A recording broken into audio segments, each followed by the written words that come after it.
어린이와 청소년을 위한 삼국유사. 원저 이련, 편저 강수긴, 출판 보물창고.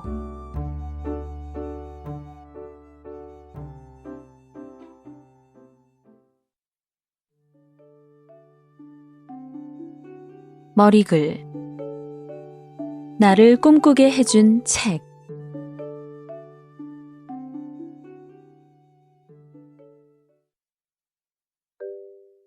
일. 삼국유사와 나. 내가 아주 좋아하는 책 또는 내게 많은 영향을 준 책을 꼽으라면 나는 서슴지 않고 삼국유사를 말한다. 어쩌면 그건 내가 역사를 좋아하고 역사를 제재로 작품을 쓰고 있으니 당연한 일인지도 모른다. 게다가 역사 중에서도 특히 삼국시대를 좋아하니 더 말할 나위가 없다. 나와 삼국유사와의 인연은 어린 시절부터 시작되었다. 요즘 어린이들도 마찬가지겠지만 그 시절에도 삼국유사에 실린 많은 이야기 중에서 재미있는 이야기를 골라 엮은 동화책이 꽤 있었다. 나는 그 동화책을 읽고 문희와 보희의 꿈, 서동과 선화공주, 충신 박재상 등 재미있으면서도 감동적인 이야기들을 알게 되었다.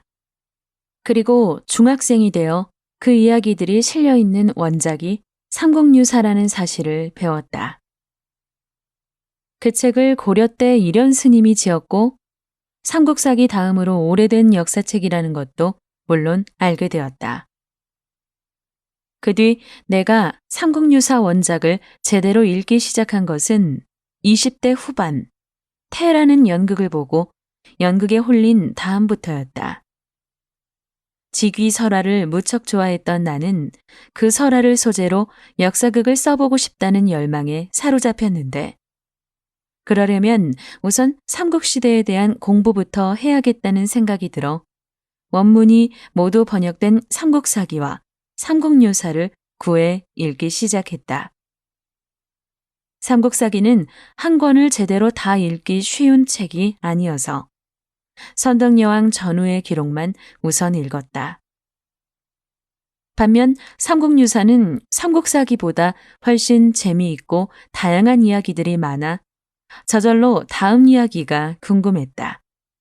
그래서 선덕여왕 이야기뿐 아니라 다른 이야기들도 틈틈이 하나 둘씩 읽었다. 대부분의 이야기는 그대로 읽었지만 몇몇 이야기에서는 잠시 한숨 돌리면서 이 기록의 행간에는 과연 어떤 이야기가 남몰래 숨어 있는 것일까? 나름대로 상상을 하면서 읽었다. 그것으로 비로소 역사책을 읽는 재미를 깨우치게 되었다.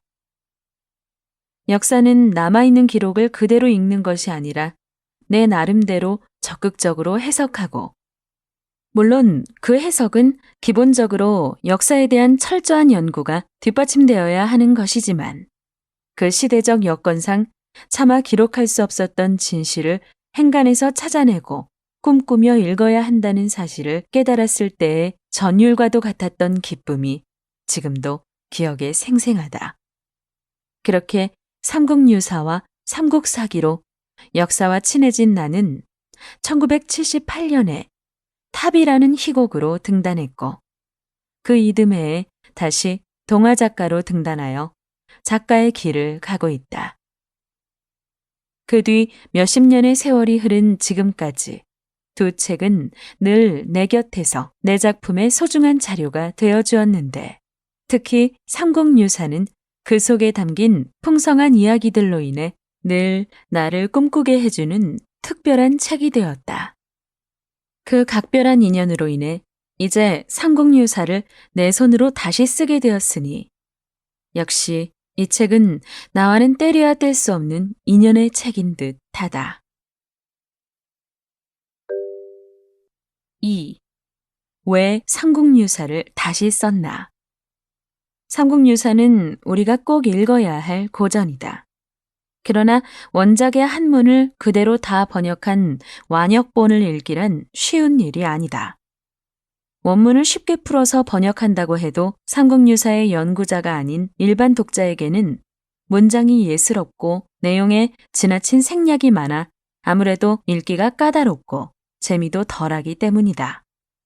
그래서 현재 완역본 외에도 해설서를 비롯한 발췌본 등의 책들이 수도 없이 많이 나와 있다. 특히 어린이와 청소년을 위한 책들이 많은데 대부분 재미있고 많이 알려진 이야기를 가려 뽑아 동화로 재창작하거나 아니면 원문의 내용을 그대로 살리되 어린이와 청소년들이 읽기 쉽게 문장을 새로 쓴 것들이다.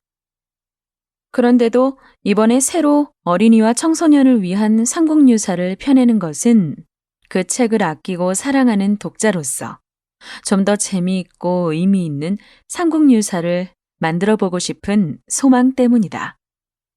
고전은 누가 다시 쓰느냐에 따라 그 사람의 색채가 가미되기 때문에 아주 작은 부분이라고 해도 나만의 흔적이 있는 작품을 만들어 보고 싶었다고나 할까. 나는 이번에 펴낸 책을 1, 2부로 나누어 다시 썼다. 우선 제1부는 삼국유사에 실린 100여 편이 넘는 이야기 중에서 어린이와 청소년들이 꼭 알아야 할 30편의 이야기를 골라 연대순으로 배열했다. 맨 처음 단곤부터 마지막 경순왕과 마의 태자에 이르기까지 다 읽으면 고대부터 삼국말까지의 우리 역사를 한눈에 꿰을 수 있게 배려한 것이다. 각 이야기는 원문의 내용을 최대한 그대로 살리되 한자의 특성상 생략된 부분은 보완해 넣고 지나치게 전문적인 부분은 과감하게 삭제했으며 설화가 아닌 역사적 사실의 경우는 삼국사기를 비롯하여 다른 역사책들을 두루 참고하여 보완해 넣었다.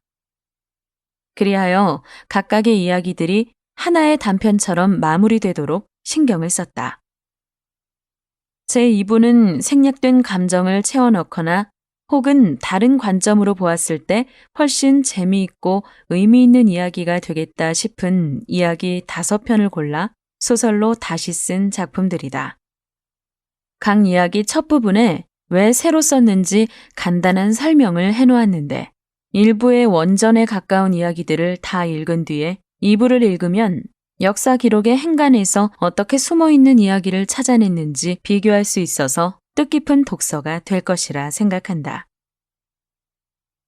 화사한 봄날, 먼저 썼던 이야기 삼국유사를 토대로 네버엔딩 스토리 2010 어린이와 청소년을 위한 삼국유사를 다시 쓰기 시작하여 뜨거운 여름날 마침표를 찍는다. 아마도 겨울에는 독자들을 만날 수 있으리라 생각하니 잔잔하게 마음이 설렌다. 삼국유사를 사랑하는 마음으로 쓴 이 책이 독자들에게 많은 사랑을 받기를 기대해 본다. 2014년 여름 어느 싱그러운 날에 강숙인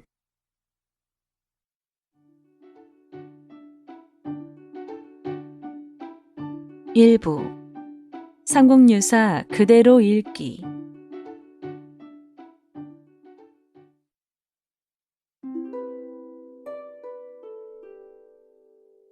단곤왕검과 고조선 옛 중국의 역사책인 위서에 이러한 기록이 있다.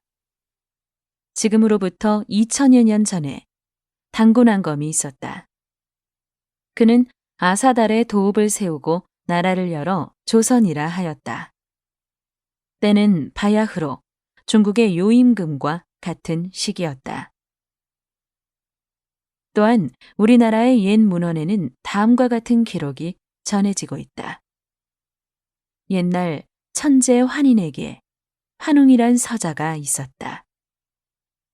서자란 맏아들을 제외한 다른 여러 아들을 일컫는 말이다. 환웅은 인간 세상을 좋아하여 자주 하늘 아래 세상을 내려다보며 한 가지 소원을 가슴에 품었다. 저 아래 세상에 내려가 사람들이 잘 살 수 있도록 가르치고 다스려 보고 싶구나. 마침내 아버지가 아들의 마음을 알아차렸다. 한인이 인간 세상을 살펴보니 저 아래 우뚝 솟은 태백산이 눈에 쏙 들어왔다. 바로 저곳이로구나. 사람들을 널리 이롭게 할 만한 땅.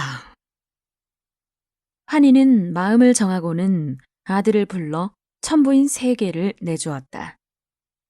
바로 청동검과 방울과 거울이었다. 이것들을 가지고 저곳으로 내려가 네 뜻대로 인간 세상을 다스려 보아라. 사람들뿐 아니라 저 아래 사는 모든 생명들에게